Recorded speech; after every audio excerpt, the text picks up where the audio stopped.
आज हम बात करेंगे टोटल इनकम पे, टैक्सेबल इनकम पे, हेड्स ऑफ इनकम पे, रेजिडेंट और नॉन रेजिडेंट की कंप्यूटेशन के बारे में, और जो टैक्सेबल इनकम पे जो टैक्स है उस पे, और इस पे जो टैक्स क्रेडिट्स हैं और जितने भी डिडक्टिबल अलाउंसेस हैं, इन सभी सवालात के जवाब जानिए, देखिए और समझिए मेरी इस वीडियो में। Syed Atif Abbas Naqvi, advocate, high court, tax adviser.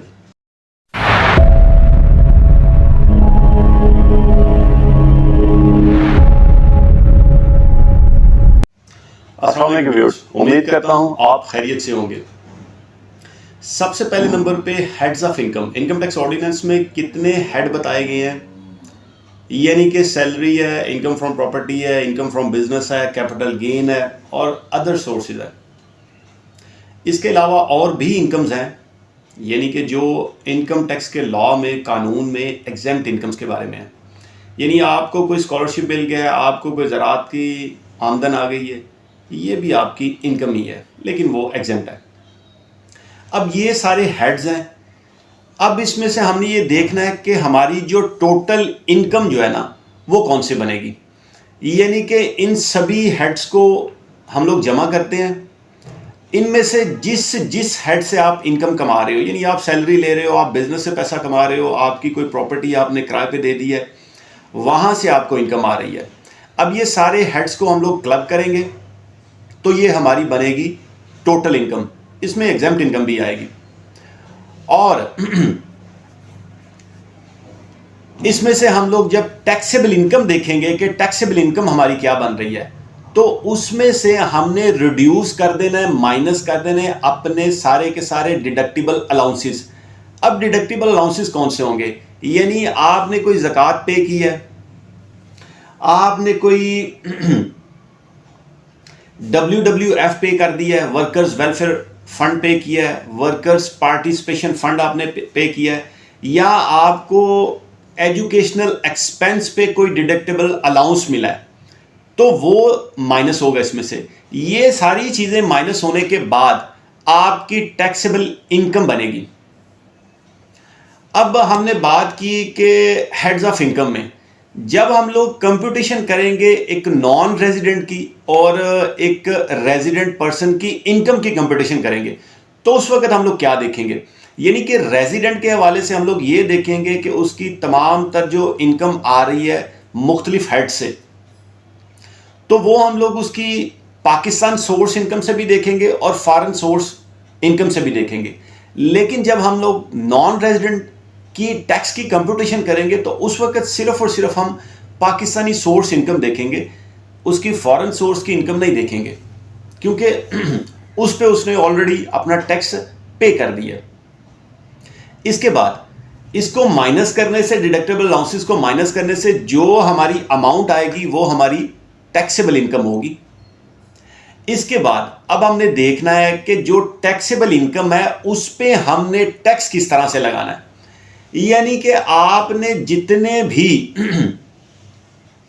Deductions या एक्सपेंसेस एज पर लॉ आपको अलाउ हैं, आपने डिडक्शंस कर ली हैं और वो सारी की सारी डिडक्शंस आपको अलाउड हैं इनकम टैक्स के कानून के मुताबिक, तो वो सारी उसमें से माइनस होंगी।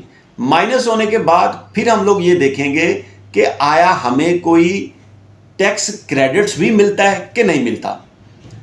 तो इस हवाले से सबसे पहले नंबर पे अगर हमने कोई फॉरेन में टैक्स पे किया होगा तो वो फॉरेन का टैक्स क्रेडिट मिलेगा सेक्शन 103 में।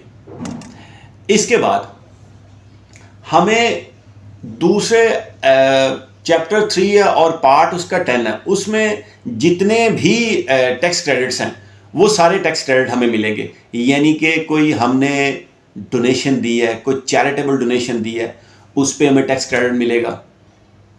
इसके अलावा कोई हमने अप्रूव्ड पेंशन फंड में कोई कंट्रीब्यूशन कर दी है, उस पर हमें कोई टैक्स क्रेडिट मिलेगा।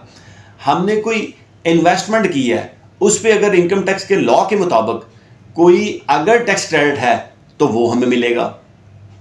इसके अलावा अगर point of sale machine install हुई है, उस पर टैक्स क्रेडिट है तो उसको माइनस करेंगे। ये सारी चीज़ें, ये टैक्स क्रेडिट जितने भी होंगे, और अगर आपने ड्यूरिंग द ईयर कोई एडवांस टैक्स पे कर दिया है, तो आपकी कोई डिडक्शन हुई है, आपका किसी ने टैक्स काटा है, इन सभी चीज़ों को देखेंगे कि किस किस चीज़ पे आपको टैक्स क्रेडिट मिलता है। वो टैक्स क्रेडिट मिलने के बाद जो अमाउंट निकलेगी वो हमारी नेट इनकम होगी। यानी कि पहले हमने बात कर ली कि जब टैक्सेबल इनकम है उस पे जितने भी डिडक्टिबल अलाउंसेस होने के बाद ये इनकम हमारी बनेगी बिफोर टैक्स, और यहाँ पर क्रेडिट्स लेने के बाद जितनी भी बनेगी ये आफ्टर टैक्स बनेगी।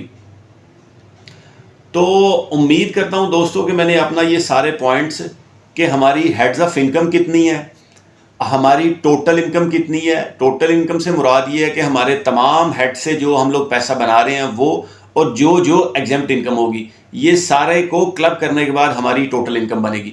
टोटल इनकम के बाद हम लोग इसमें से डिडक्टिबल अलाउंसेस को रिड्यूस कर देंगे तो हमारी टैक्सेबल इनकम बन जाएगी। टैक्सेबल इनकम के बाद उस पर जितने भी हमारे डिडक्शंस अलाउड होंगे हम वो क्लेम करेंगे। उसके बाद देखेंगे कि हमें कोई लॉ ने टैक्स क्रेडिट्स दिया है, तो वो देने के बाद ये पता चलेगा कि ये हमारी नेट इनकम हो गई है। अब जो नॉर्मल की इनकम है हमारी, कुछ फाइनल की इनकम होती है, यानी FTR की है, फाइनल टैक्सेशन पे है, कोई नॉर्मल टैक्सेशन पे, कोई मिनिमम टैक्सेशन पे है, तो इनकी कंप्यूटेशन में फ़र्क ज़रूर आएगा। यानी कि आपने अगर फाइनल पे कोई रिटर्न फाइल किया है तो उसकी कंप्यूटेशन में वो आपकी इनकम नहीं आएगी। नॉर्मल की टैक्सेशन में आपकी इनकम ज़रूर आएगी वहाँ पर। तो उम्मीद करता हूँ दोस्तों कि मैंने अपना ये पॉइंट आपसे शेयर किया है और ये आपके लिए फ्रूटफुल होगा। तो इसी के साथ इजाज़त चाहूँगा। अल्लाह करीम मौला हुसैन के सदके आपके लिए और मेरे लिए आसानियाँ पैदा करे। जज़ाकल्लाह।